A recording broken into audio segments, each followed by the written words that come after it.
وذكر فإن الذكرى تنفع المؤمنين. I want to talk a little bit here about the idea of freedom of speech, because certainly in the West, this is one of our most cherished rights, is the right to freedom of speech. I will guarantee to you, I've been all over the world, literally, lived in many different places. Freedom of speech exists all over the world. People speak very freely. In fact, in some places, they speak far more freely about things than they do in the United States. But there are two areas in many places that people are not free to talk about. One of them is religion, and the other is politics. But in the United States of America, freedom of speech means being able to say whatever you want about religion and whatever you want about politics, generally. This is the idea. And these are hard-earned. People died. There was bloodshed to acquire these rights. But we also have certain laws that prevent certain types of speech. And we know that you cannot shout fire in a crowded theater. Oliver Wendell Holmes. We also have the Brandenburg Standard. If there's a clear and imminent danger in speech that incites to hatred. Brandenburg versus Ohio case. And there are other cases like this that test the limits of freedom of speech. Unfortunately, we have now people, insignificant people, really, and I would say, and everybody's significant in their own way, but I'm talking about people that, really, it's quite stunning that somebody, who lives in a house with wheels and has a car in the front that has no wheels, and he's able to literally create riots on the other side of the planet, who has a church with 15 people, right? Half of them are his own family. And the other half are friends, right? That really can affect global situations. I mean, this is really extraordinary. The internet, right? Really, I mean, I call email evil mail because it causes so much problem. Now we have to have these little happy faces just to make sure people know that I'm not being offensive, right? I mean, this is the type of world we're in. There's no nuances. People can't speak any more freely. Everybody's afraid, right? So, we have to think about incitement to hatred and what that means and being realistic about it. Nobody argues that Germany is not a free society. But they have a law there that prohibits denial of the Holocaust. There's a law that prohibits denial of Holocaust. There are laws in certain countries. In fact, in Denmark, there are not laws denying the Holocaust. And one of the things that I tried to point out, one of the nuances in the Arab world, when I was there, because I was interviewed during that time, I went to the Arab world. What I tried to point out was when the Danish people said they supported, because the Arab newspapers would say 80% of the Danish support the cartoons. They didn't support the cartoons, they supported the right of the person. In fact, most of the Danish people were actually offended by the cartoons. And so these are the nuances that get lost in these things. Unfortunately, we had a presidential candidate say we should never apologize for American values, supporting the film. People hear that in the Arab world and they say it's an American value to denigrate our religious sensitivities.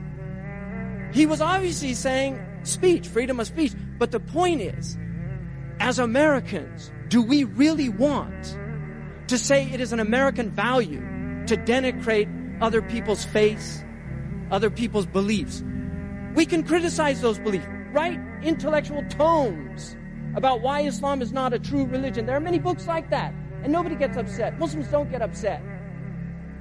You can write all you want of why you don't think the Prophet Muhammad is a prophet, but to mock, to denigrate, to make fun of somebody who's dearer to the hearts of the Muslims, and this includes Jesus. The Muslims feel the same way about Jesus, or about Moses, about any of these prophets. Really, this is where we have to ask ourselves, is this the type of society we want?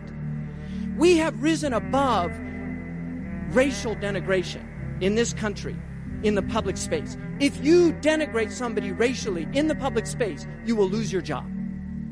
You will lose your job. There are consequences to saying kike, to saying mick, to saying spick, to saying nigger. All of these things have consequences. Why? Because we recognize that people have sensitivities. If you go down to East Oakland right now, if you go down to East Oakland right now and you shout the N-word as a white man in East Oakland and somebody comes and stabs you, is anybody gonna be surprised? Seriously, is anybody gonna be shocked? No. But what the problem is, we don't recognize that for believers, when you die, you lose your racial identity. But when you die, you maintain your religious identity. This is how the Muslims understand it. No, I'm not going to justify anything the Muslims did in their reactions. I'm not going to justify that. The Prophet Muhammad never, ever attacked any ambassador. In fact, when a false prophet sent his ambassadors, he actually honored them and sent them back. He never denigrated ambassadors. In the ancient world, it was a declaration of war to kill an ambassador. This is a wretched thing that happened. But a small minority of people, and let me remind you that there were Libyans who died defending that embassy, trying to keep the Americans safe. And they are recorded. There are recordings of them saying, protect them. Make sure they're inside. And they lost their lives. And they would see that as a martyrdom in their faith. Just like Amir Abdul Qadir al-Jazairi defended the Christians and the French legation in Syria against the riots in which they were attacking Christians. He went out and defended them. The French sang his praises even though they had conquered his country and driven him out of his own country. He defended them in Damascus. He was honored in this country. Kadar, Iowa is named after him because he was honored as a noble human being. This is our prophet. This is how we see our prophet.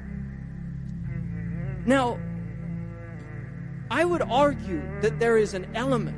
I called this years ago. I gave a talk at the Globe Theater about Othello. It was after 9/11. And I argued that Othello, Santiago Matamoros was the patron saint that drove out the Moors from Spain. And so Shakespeare called this character Iago, right? The Spanish advisor to Othello, the Moor. And there's an argument that Iago was actually represented a certain voice inside England that wanted to prevent an alliance with Queen Elizabeth and the Moroccans against the Spanish, because Mansur al-Dhahabi had argued for that alliance. We have Iagos working on both sides, whispering, trying to get us to kill each other, to strangle the Desdemona of hope. I mean, this is what's going on, and we have to be very careful about that. I want to argue that when the First Amendment, which is such a beautiful testimony to the ideals of this country, when that was enacted, we tend to forget there were dueling laws in the United States of America. The dueling laws were actually a caveat to make sure that you did not use freedom of speech to abuse other people. You could actually demand satisfaction. We have one of our founding fathers was killed in a duel because his honor was disparaged. Honor is something real. People hold to honor. I'm actually a Kentucky colonel, right? And in Kentucky, if you're sworn in to a state public service, you have to swear that you've never been in a duel, because Kentucky was the last state to outlaw dueling. Now, in place of dueling, they brought in defamation laws to prevent defamation of character. Unfortunately, during the Warren Court, they had Sullivan versus the New York Times to remove defamation from public officials and public characters. So my wife is protected under the defamation laws, but I'm not. It's not equal. I don't think it's fair. You can't mess with my wife, you can mess with me. It's not fair. She does it all the time. But I want to say honor is an important thing. And anthropologists sometimes divide societies into honor societies and into law societies. Honor is sometimes in place of law. When you don't have a strong legal system, honor becomes the way that people redress problems. That's why in the ghettos, often where you have a type of lawlessness, there's codes of honor, right? You don't step on people's toes because there's consequences to doing that. You don't diss their mothers. You don't diss their fathers, right? Because there are consequences to that, right? You talking to me? You talking to me? You must be talking to me. I don't see anybody else here. You talking to me? Right? That's how it works in the hood. That's how it works in the hood. Right? So it's very important for us to really think deeply about these things and the harm that these things cause. Right? And finally, I want to say that if this country would only apply the advice of the United States Army from 1943, we could end all of the problems. All right, so I want to read from Instructions for American Servicemen. This was during the Iraq, when they were in Iraq in 1943. Okay? Page 12. No preaching. This isn't preaching. You probably belong to a church at home, and you know how you would feel towards anyone who insulted or desecrated your church. The Muslims feel just the same way. Perhaps even more strongly. In fact, their feeling about their religion is pretty much the same as ours toward our religion, although more intense. If anything, we should respect the Muslims, the more for the intensity of their devotion. That's the U.S. government in 1943. I mean, where the hell are they in 2012?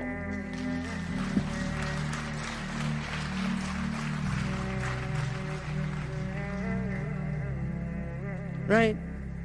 If you should see grown men walking hand in hand, ignore it. They are not queer. Be kind and considerate to servants. Iraqis consider all people equals. Avoid any expression of race prejudice. 1943. Avoid any expression of race prejudice. The people draw very little color line. Yeah. So, finally, we're living in the age of mockery. One of my favorite poets, Yeats, wrote a poem about this. Come, let us mock at the great that had such burdens on the mind and toiled so hard and late to leave some monument behind, nor thought of the leveling wind. Come, let us mock at the wise with all those calendars whereon they fixed old aching eyes. They never saw how seasons run and now but gape at the sun. Come, let us mock at the good that fancied goodness might be gay and sick of solitude might proclaim a holiday. Mock mockers after that would not lift a hand maybe to help good, wise, or great to bar that foul storm out, for we traffic in mockery.